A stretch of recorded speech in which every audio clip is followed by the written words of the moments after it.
Salut à tous!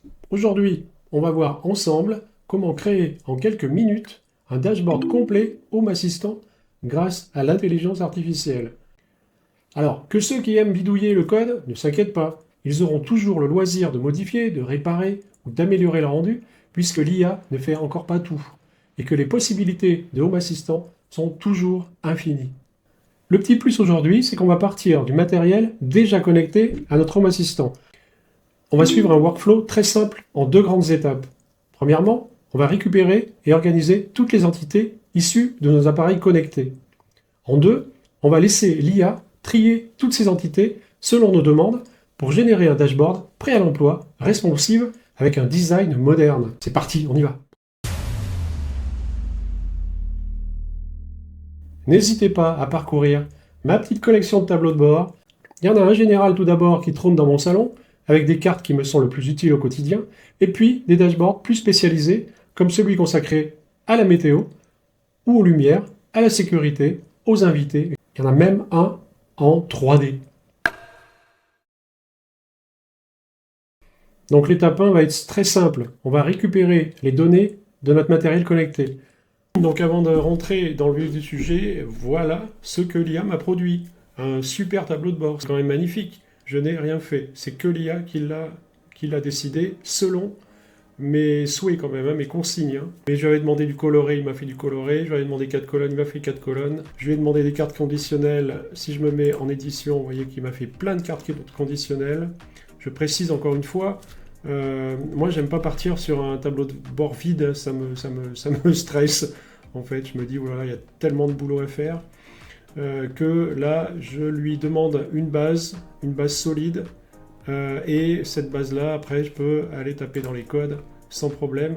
Mais par exemple, cette série de petites cartes, si j'avais voulu le faire à la main et en allant dans les docs, copier les codes, etc., les scripts, bon, ça me prend en choisissant les couleurs, etc., de mon côté. Ça m'aurait pris au moins une demi-heure, hein, une demi-heure, trois quarts d'heure. Voilà, là j'ai une bonne base sur laquelle je peux travailler après, changer plein de trucs, etc. Pas de problème. Merci IA, quoi. Bon. En deux, on va demander à ChatGPT de créer un script qui lui-même va nous faire remonter toutes les entités de Home Assistant. Alors, je vous ai préparé le petit prompt qui va bien. Donc, en fait, on lui dit de créer un script qui va détecter toutes mes entités Home Assistant et vous lui précisez bien votre config. Moi, achat installé sur une VM, elle-même installée sur un NAS avec votre adresse externe. Voilà.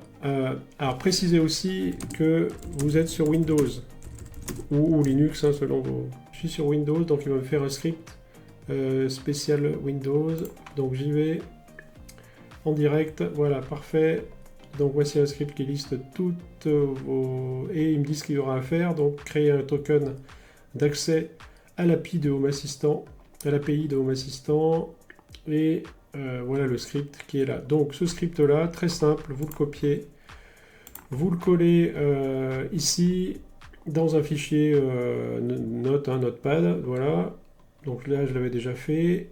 J'ai mis mon adresse de Home Assistant et j'ai mis mon token ici. Alors, donc le token, c'est simple. Vous allez dans votre profil de Home Assistant et l'onglet Sécurité.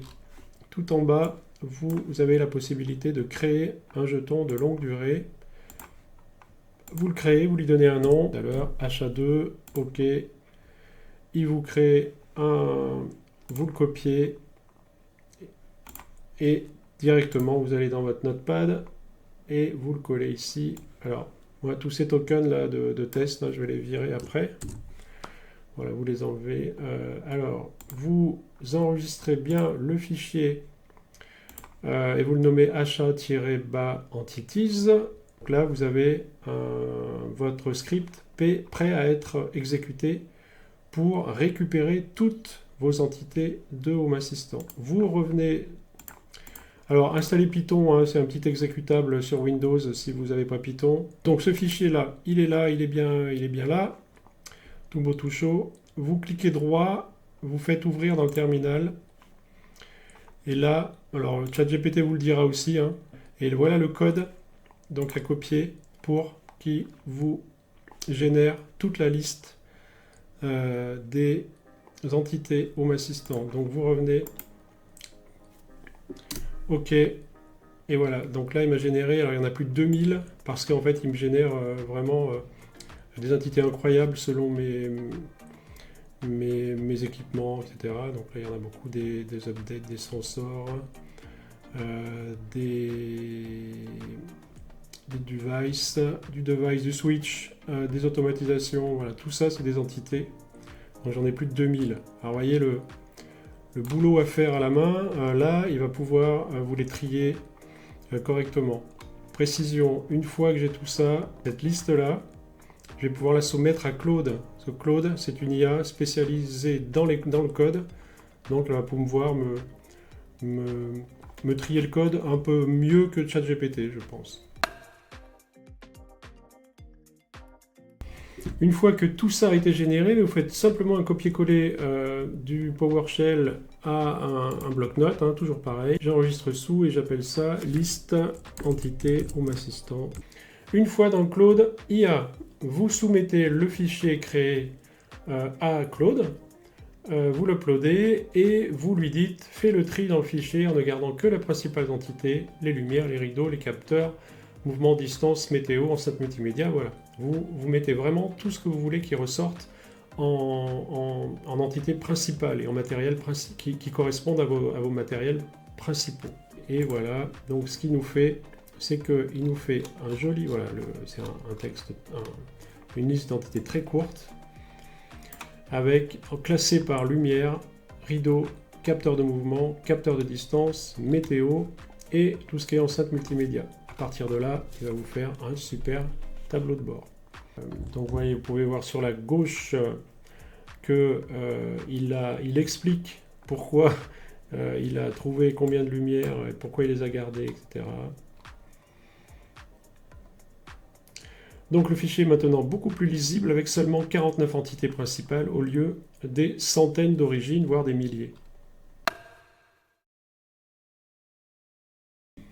Alors ce que vous pouvez faire aussi, c'est donner à l'IA les types de cartes que vous utilisez déjà.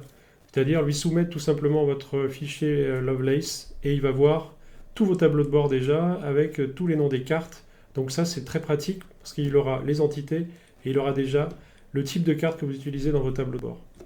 Pour ça, il faut aller récupérer ce fichier. Donc soit vous allez dans votre réseau, si vous avez installé Samba Share sur Home Assistant, vous avez directement là dans le réseau, en tapant l'adresse réseau locale de votre instance, voilà, vous avez les fichiers. Donc le fichier à trouver, je crois qu'il est dans Storage et Lovelace. Voilà, Lovelace, c'est celui-là. Là.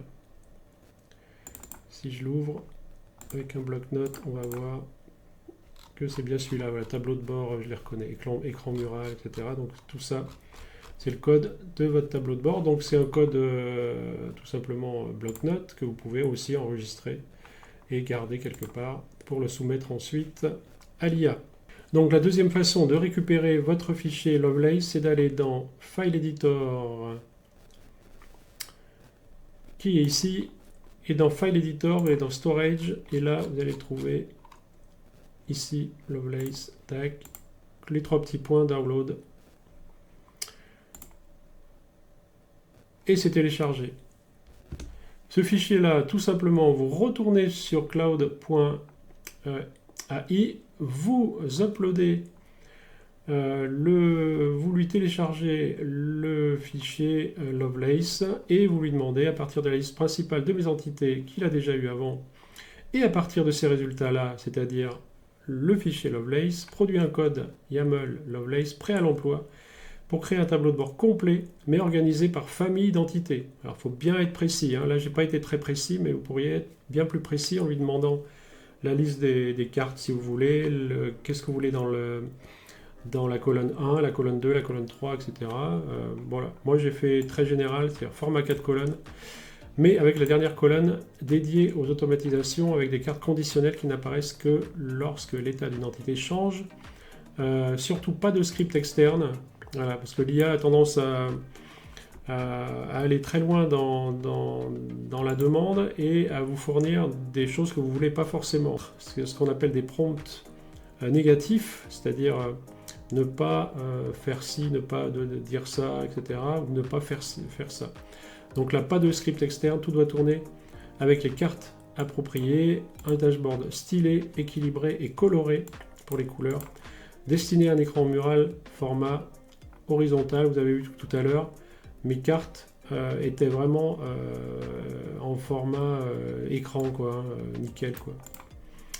Voilà. Et en 2 secondes, hein, il vous a fait ça. Donc les cartes, il a repéré qu'il y avait des cartes de type gauche, title, button, entities, des cartes de météo, des cartes d'organisation, c'est-à-dire les cartes verticales, les grilles, les conditionnels. Moi j'aime bien les mushrooms, là, tout ça, ça fait des super tableaux de bord. Les swipes, voilà, les choses qui bougent. Les cartes météo. Des cartes de système monitoring, comme les alarmes par exemple. Et enfin voilà, il a vraiment tout fait. Il a vraiment, il classe même les cartes en fonction de l'ergonomie, de la visualisation, de l'automatisation et du contrôle. Voilà. Ah, la carte 3D, il a repéré aussi, que j'ai utilisé pour mon tableau de bord 3D. Il a repéré les cartes lumière et de monitoring. La bubble card aussi qui est pas mal, etc. Donc il y en a plein qu'il a repéré. C'est pas génial? Il a créé déjà un dashboard complet, format 4 colonnes, carte stylée, organisation thématique, responsive, important, sur portable, c'est nickel. Colonne organisée, donc colonne 1, il nous a mis l'éclairage, en colonne 2, les capteurs, tout ce qui est capteur ouverture, en colonne 3, météo, multimédia, et en colonne 4, tout ce qui est automatisation et alerte, ce que j'avais fait dans mes autres tableaux, mais sans l'IA. Hein. Voilà. Et des fonctionnalités avancées, sachant que je lui ai rien demandé, il m'a fait tout ce qu'il fallait faire, il a pensé au CSS, il a pensé à tout, donc pas de script externe, il répond à mes attentes, carte native et axe uniquement, animation CSS, performance optimale pour écran mural. Mais tout ça c'est bien. Mais alors le code est là, donc il suffit de copier le code et d'aller le coller dans un dashboard Home Assistant, ce qu'on va faire maintenant. Une fois sur Home Assistant, tout simplement, vous allez créer une nouvelle vue, ici avec plus, et c'est ici avec les 3 petits points que vous allez cliquer, choisir, modifier en YAML. Là, vous enlevez type section et vous collez, mais directement, tout ce qu'il vous a donné. Donc, vous voyez qu'il n'y a pas d'erreur, tout va bien. On peut enregistrer ici directement. Alors, je l'ai déjà fait, hein, donc je ne le fais pas, mais croyez-moi, ça marche super bien. Pas d'erreur. Et vous avez ce tableau de bord-là directement. Voilà, sans rien faire. Et vous voyez qu'il colle parfaitement et aux écrans muraux de ma tablette et à mon smartphone aussi. Hein. C'est vraiment très responsive. Alors, on va le commenter quand même un petit peu. C'est-à-dire, vous voyez très bien les 4 colonnes. Les titres dans les colonnes, et donc 2 couleurs différentes, lumière, etc. Donc là, je peux essayer par exemple le salon, il marche hein, directement. Vu qu'il avait mes entités, il n'y a pas de souci. Les toilettes aussi.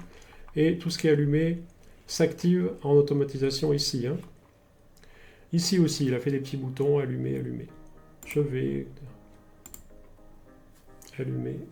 Alors le chevet, oui, il a un petit souci parce que je l'ai éteint à la main. Donc c'est normal. Et là, toutes les lumières, il m'éteint toutes les lumières directement. Autant pour moi, le groupe avait été créé déjà, donc il avait déjà tout le groupe. Et il me l'a repris ici. En deuxième colonne, tiens, on va essayer avec le frigo. Le frigo est fermé, je vais aller l'ouvrir. Donc le frigo est bien ouvert. Ouvert. Il y a 12 secondes. Donc vous voyez, là vous allez tout savoir. Je l'ai ouvert il y a 4 heures. Beaucoup de fois d'ailleurs. L'heure de manger, je mange tard, vous avez même vu à quelle heure j'ai mangé, 14 heures. Tout marche quoi. Les rideaux, pareil, je peux les ouvrir, les fermer comme je veux. Ici, voilà, on a fait un petit slider aussi. Troisième, alors tout ce qui est météo, alors il m'a mis le minimum, hein, on aurait pu mettre une carte, on aurait pu mettre des choses comme ça, il a mis la température. Et pendant que je vous parle, eh bien le frigo est ouvert, et oui, voilà, il y a une petite alerte ici, alors il aurait pu la mettre en gros, en rouge, en clignotant, et me déclencher mon alarme de mon enceinte multimédia par exemple, ou une alarme sonore. Voilà, donc je vais la fermer de ce pas. Fermé. Alors, on pourrait imaginer des prompts extrêmement sophistiqués hein, pour créer des tableaux. C'est ce que je vais faire un petit peu dans les... Je pense c'est ce que je vais faire dans mes vidéos prochaines. Et n'oubliez pas, vous me soumettez vos tableaux de bord, hein, faites-le, n'hésitez pas dans les commentaires à me dire si vous aimez l'IA, pas l'IA. Vous pouvez me dire ce que vous voulez, vos ressentis. L'IA c'est bien, c'est pas bien, on peut ouvrir des débats, il n'y a pas de problème. Moi je m'en sers quasiment tous les jours maintenant, mais l'intellect est toujours là, l'imaginaire est toujours là, etc. Donc demandez-moi des codes, demandez-moi des conseils, partagez vos tableaux de bord à vous, dans les commentaires. Voilà. Allez, ciao. Salut.